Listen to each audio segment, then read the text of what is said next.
All right, and Carel's coming in his flip-flops, which makes up for my flip-flops last week. Huge apologies, everyone. Thank you very much for joining us here on the Serengeti Show Live, where this is our second week. Hey. We're coming to you live from the Great Migration camps where we've been based for the week. So behind us, Serengeti, of course. This week we are getting our nerd on. So you've probably already noticed the big whiteboard here. We are talking all things migration, but kind of going back to the start, doing the science, the maths, the how many animals, the where to go, all sorts of things. So that's what we're going to be getting into. I'm joined by Carel, of course, from Great Migration Camps. Once again, this is his brainchild, as you've probably realised from last week. We've also got Fred here again, who we went up with Miracle Experience Balloon Safaris yesterday. He's going to tell us one more time how amazing this experience is and why you guys should do it. And I've got William, who has just run in. We've literally got guests watching us, which is fantastic because that's the kind of the point of the show. We want more and more people, more tourists to know what we're talking about and hear what we're saying. But he's just come running in from the river from a crossing. Yeah. So it could not be better timing. He's going to tell us all about that. We saw a brilliant one this morning. I'm not kidding, probably 30,000 wildebeest crossed this morning. It was a sight to behold. So we'll probably be posting some of that footage a little later on the website and on the Facebook page as well. Firstly though, I do, as always, need to talk about our sponsors. So let's see if I can get them all right this week. It's a challenge. So Great Migration Camps, of course, we're obviously here. Yeah. Auric Air are the guys who got us up here, which is fantastic. So that's how you can fly in and out of the Serengeti. Fantastic service. Kili Villas are down outside of Moshi at a place called Dolly's Estate. Beautiful golf courses. I'm giving them a shout out now because we'll be there in the next few weeks. We've got, Gadgetronics, of course, and Blink, which is the only way that we can broadcast to you live out of the Serengeti. So we've got poles and wires and all sorts of things. It's amazing that we can do this. So we're really, really thankful that the techie guys have gotten in touch for us. What else have I got? Lamala, of course, that's where we were last week. So another shout out to them. I'm still dreaming of my plunge pool, let me tell you, because it's been a bush shower for this week. I'm feeling really hot. Tanapa, of course, who we love, and as always, Miracle Experience Balloon Safaris, who we will be talking to later in the show. And then Serengeti Acacia Camps. And Serengeti Acacia Camps. He's sitting next to me. I'm giving him a shout out. Yeah, from Gosheni Safaris. From Gosheni Safaris, yeah, excellent. Perfect. Now, let's start, of course. So, Carel, you've been here 15 years, in and out of the Serengeti, but mostly in. And you've also studied the migration. And this is one of those things we've all seen on Discovery Channel. We've all sort of seen them jumping into the water. We've seen the crocodiles. We've seen just the mass of wildebeest and all sorts of, other animals kind of, fighting for their lives. But what a lot of people don't realise is it's an all-year-round event. These animals are in the Serengeti all the time and they're on the move all the time. So I'm going to pass over to you to give us a bit of a scientific background on the migration. Yeah, Great Migration 101. So just how it works and why we have the migration in Serengeti. And you need a couple of ingredients that's unique to the Serengeti, and that's why we could have almost 2 million angulets or 2 million wildebeest, zebra, eland and Thompson's gazelle. Those are the 4 species that migrate. And there's a unique set of circumstances that we have here. Firstly, based on geology, that set the tone for the ecosystem to exist. And that has all been created by, first of all, tectonic plates that meet here, and that formed the Great Rift Valley. And the Great Rift Valley, where it's slowly breaking off, caused a lot of instability, and that created volcanic activity. And Oldonia Lengai, which is still an active volcano, and then in Ngorongoro Highlands that used to be active. Those volcanoes deposited volcanic ash onto the southern Serengeti plains. And without that volcanic ash, there would be nowhere or nothing that would create the nutrition for 500,000 new wildebeest to be born each year. So this is a constant. The herds always return here for the calving season because that's the only place in the world that can sustain 500,000 newborn wildebeest in the milk production and everything that has. And that that's goes. February. That's February. So every year in January, February, March, it's the calving season in the southern Serengeti, and that's the only place in the world that can sustain that. Lots of grass, lots of grass, babies, absolutely. long-legged, hilarious, gorgeous little babies. So now what this also creates, the Ngorongoro Highlands creates a rain shadow over the southern Serengeti. So here on the southern plains you have about 750 millimeters of rain each year, which is not a lot, and a lot of it in the short rainy season creates a lot of green grass there just in time for the calving season. And but this dries out very quickly. It's got solid granite underneath, or it's got compacted volcanic ash. So there's not a lot of trees and there's not a lot of water in the southern Serengeti in the dry season. Okay. So that's why there's a journey up to the Mara River, the Masai Mara, and the northwestern part of the Serengeti that gets 1,500 millimeters of rain. So it's double the rainfall in the northwestern part, or the northern Serengeti. And this is caused by the moisture coming from Lake Victoria on that side. So And we are here? we're right here on the Mara River. Over Yes. there. Okay, so up there. So this is why there's a movement up to the north in the dry season, for mainly water, but of course also the grazing that goes with it. July, August, September. Yes, absolutely. Okay, in between. And Willem has just come from the Mara River.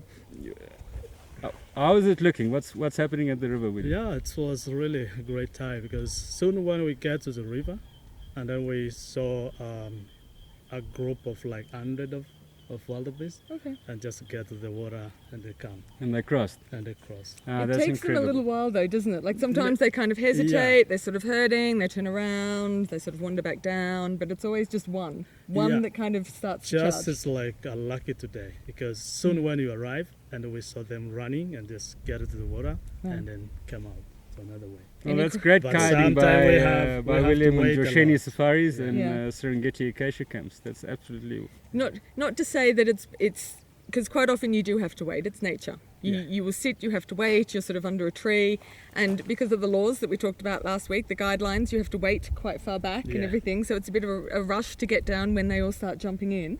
Yeah, sometimes you can watch these guys like even 4 hours. Yeah. You can start and they come, just getting near to the water.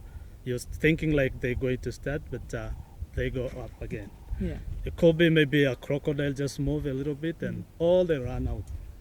Or a hippo. Sometimes the hippo they can shout like, all the migration they go away. I mean, I tell you, So this they're starting morning again, yeah? we had 20 hippos this morning. Yeah. Honestly, they were everywhere. They couldn't believe it. They had to get out of the way of the herd coming. Yeah, so what actually all about is to be patient to wait following this migration. Very And true. Be patient, No, yeah, very to true. wait them Patience to is come the name to- of the game. Yeah. to- The big thing, of course, is the river crossing, but as Carol's kind of getting to, most of the idea is that they're here all the time. The migration is constant. They're sort of going around, they're going around. So once they're up here, do they go back this way? They go in a circle where there's an eastern herd, a western herd? How does this happen? Yeah, so the calving season on the southern plains, then there's generally a bit of a split. The bachelor herds or the non-breeding bulls go up the eastern side of the Serengeti, and they do that fairly quickly. So they would enter into Kenya or the reserve side of the Masai Mara in July already. So there's first arrivals of the bachelor herds because they can move faster. They don't have the newborns with them, and there's a big movement up here from Ndutu and then the corridors of Loliondo into the Mara Reserve.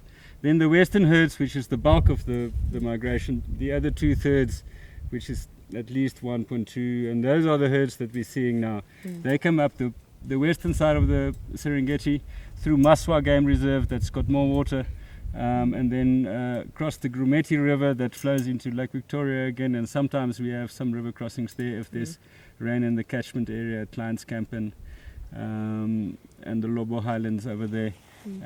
Makes for some inconsistent crossings of the Grumeti River, and then they move through Grumeti reserves that you can see, which is an extension of the ecosystem, and then they get to Asia and the Mara River, and they generally cross through Lamai Wedge into the Mara Triangle, and then the Kenyan river crossings that would be from east to west and west to east, because the Mara River is flowing from the north to the south, and then it turns to the west to Lake Victoria. So the river flows in the wrong direction to Lake Victoria and not to the ocean, which would be on the eastern side. So you've raised a point, which is the east to west. So since I've been here the last week, we've seen crossings go both ways. They've gone north to south, south to north. What did you see today? Yeah, we saw them coming from Kenya side, which is north to. So they're coming back south. Yeah. But this can happen, and in fact, this morning's group, we saw, half of them kind of turned around and came back across, and we're going, what are you doing? But it's... Sometimes when the herds cross back, it could be because mothers are still stuck on the southern side of the river.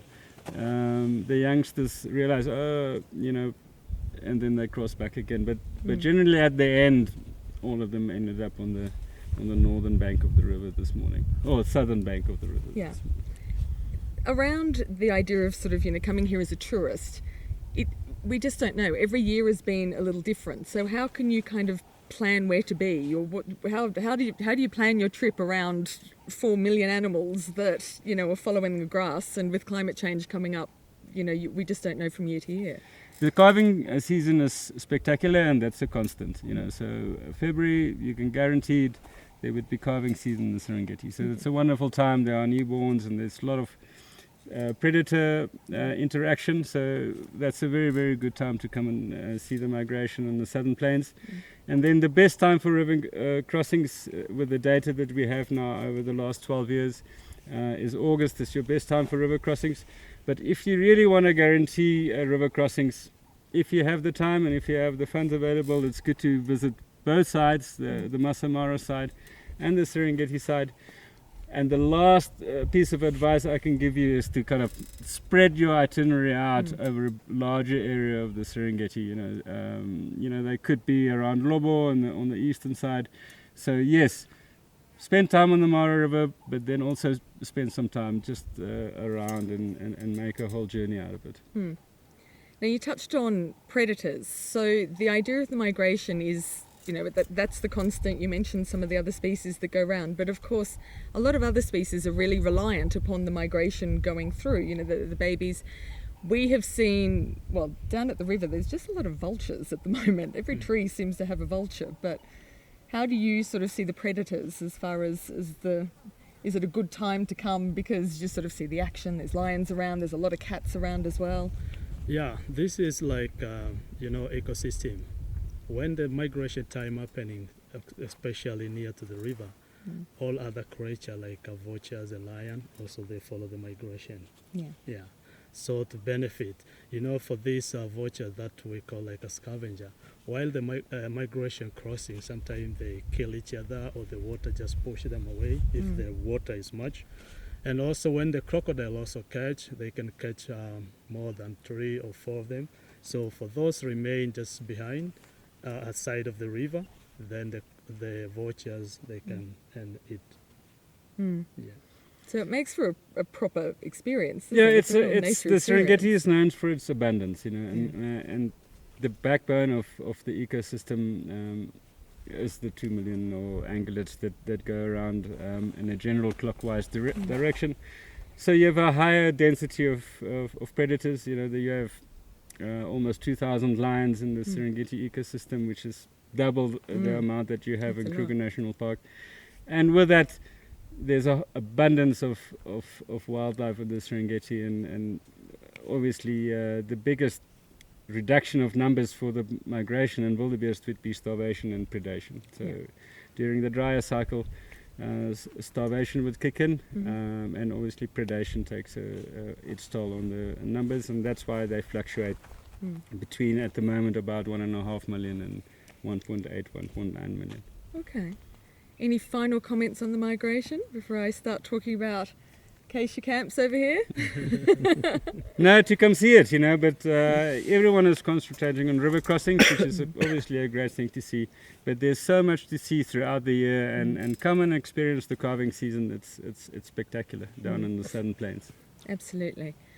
William, final question to you Yeah. about the camps, because of course Serengeti Acacia Camps, we do have one up here, it's, Yeah. it's down the road, but you do have other camps across Yeah. the Serengeti too. Yeah. So tell me a tiny bit about the camps. They're tented camps, they all have amazing views, but Yeah, we have 2 camps in Serengeti. At the middle of the Serengeti, we have a luxury one and a middle one. classic mid-range. Mid-range. Great.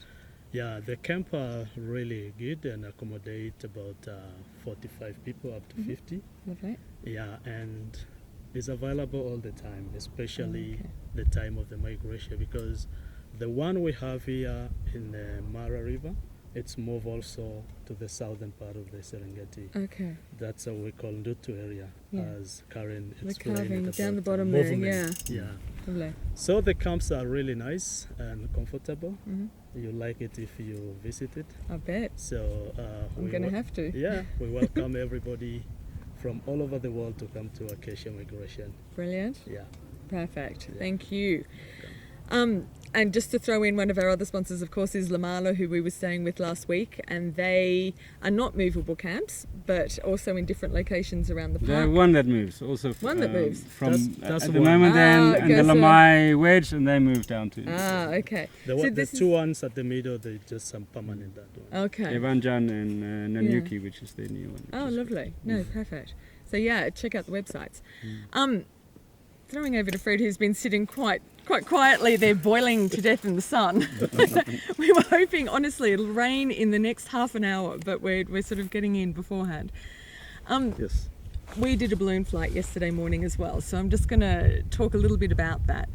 We did a whole episode on it, but for those that didn't see that yesterday, I'm going to sort of linger a tiny bit on how amazing an experience it was. We got up at 4:30 in the morning, we got sort of picked up at 5, we got driven out to the site where the balloon was being pumped up and the sun was barely coming up, and then it was an Good hour coffee. of just, good coffee, to yeah. start. It was an hour of just peaceful floating above the herds that we were talking about, but everything else. There were giraffe, there were hyenas, a go-go. My gosh, there were hyenas everywhere. But to see it from above was just incredible. But tell me why people should, well, if I haven't hyped it enough, tell me why people should book a miracle experience balloon safari. It would be one of the basic items that they would have as a memory, because from that perspective of looking from above, even the little details that you would normally miss out, you would see. You could see a kill from afar. You could find different types of animals hiding under the trees or on the tree. Also getting closer to the herds without them being hyped up and disturbed to start running away. That's the closest one can get, and in some areas the pilots can even bring it down even closer, so you can get an even better view. Yeah, I must say our pilot was incredible. He did a 360, so everyone in the basket was at the front at some point, and wherever there was, we could sort of look down at the giraffes, and see, he's got customers coming through now. Exactly. But you could look Good. down, but the people at the back then got to sort of swing around and also see everything. The pilots were amazing, honestly. There was a point where we sort of went over a tree and missed it by maybe 2 meters or something. It was absolutely astounding, and that takes some incredible Just to get skill. across. So you are kind of a little bit, you go with the wind, but just the views that you see, you can see where all the roads go, but you can also see where you wouldn't be able to see. If the grass is long, there could be 3 lions sleeping in there, but you can't see it unless you're above it, which That's is true. really quite amazing. So tell me what the entire package involves. The entire package begins with a early morning pickup from your campsite or your hotel. We then drive you as a night game drive. You may see animals on the way to the launch site. We take you up for an hour, plus or minus a few minutes, depending on the wind speeds, which will determine the landing spots. The pilot will then advise you that he's going to land.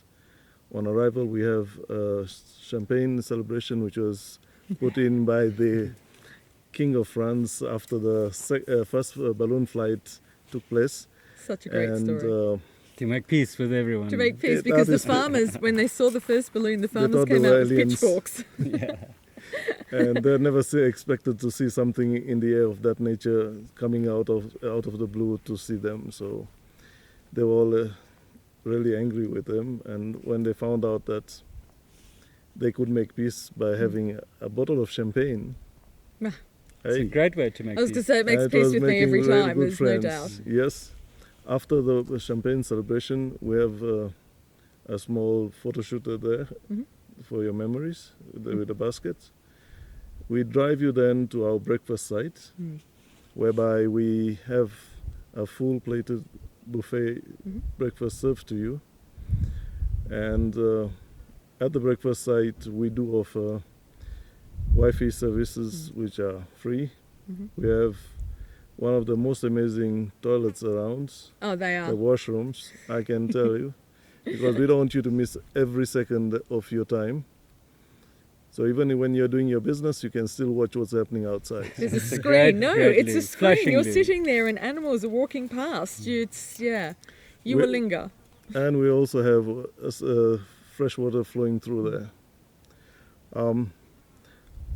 On finishing your breakfast, the pilot who was on the flight with you, because sometimes we have more than one basket flying on the day, the pilot will then issue you with a flight certificate that keeps you in memory that you have flown with us.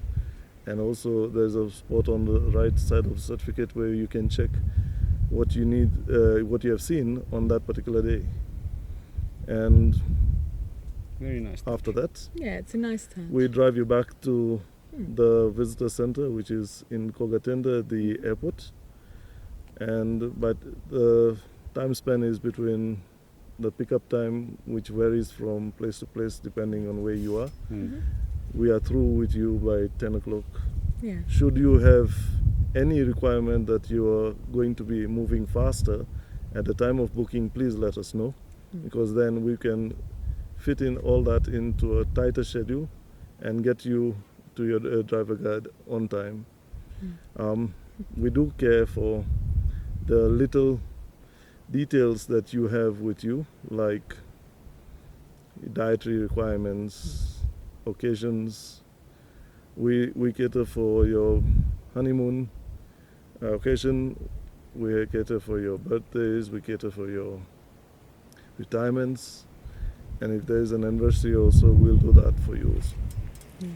Yeah, I just want to say I've flown a few balloons over the years all over East Africa, and the flight yesterday was unbelievable. It was Yeah, it was lovely. an expert pilot. I mean, he put that he was brilliant. balloon down. The basket didn't even tip over. He put it down right, and you're kind of prepared for bouncing around, but Yeah. you've got some really good pilots, I must say. Yeah. We do have pilots who are having a range of almost 10,000 hours in experience. Yeah. So yes, I do put it down to our experienced pilots. You do also have a site We have in the middle of the we park have, too, so you can all year round follow the migration. We have a major camp which is in the Seronera, which is in the central part. This camp has 2 balloons with it, and they are there throughout the year. We are from the Mara River at this stage. We'll be moving down to Ndutu at the end of October, early November, Okay. and we will then be following in March the migration going up to on the western side to the Grumeti reserves, and then in May, June we'll come back to Kogatenda again. So you Fantastic. also cover the migration. That's one. We are going around with the migration. Yeah. Well, as is everyone. Year, it's the thing to do. year round we will have. Come join us, everyone. It's definitely Welcome. the thing to Yeah. do. So that's pretty well it. I Yeah. was going to say, there we go. Migration 101. You're dying to get back down to the river because you never know when these things happen. And we saw one first thing this morning. It sounds like there's been about 3 or 4 today. Really. which is kind of amazing. Yeah, Yep. big ones, and there's been some over on the Mara side as well. So check out the Great Migration Camp's Facebook page, because every day Carel will post some of the videos that have been taken down at the river, and you'll see just how amazing, just the mass of wildlife that goes through. It's just spectacular. Yeah. So yeah, check that out. Thanks very much to our sponsors one more time. You'll see them down the bottom. I'll give them a shout out. So we've got Orec Air, Blink by Gadgetronics. We've got Great Migration Camps, of course. We have Serengeti Acacia Camps. These guys all over the park. Kili Villa, thank you very much one more time. Lamala, love you guys.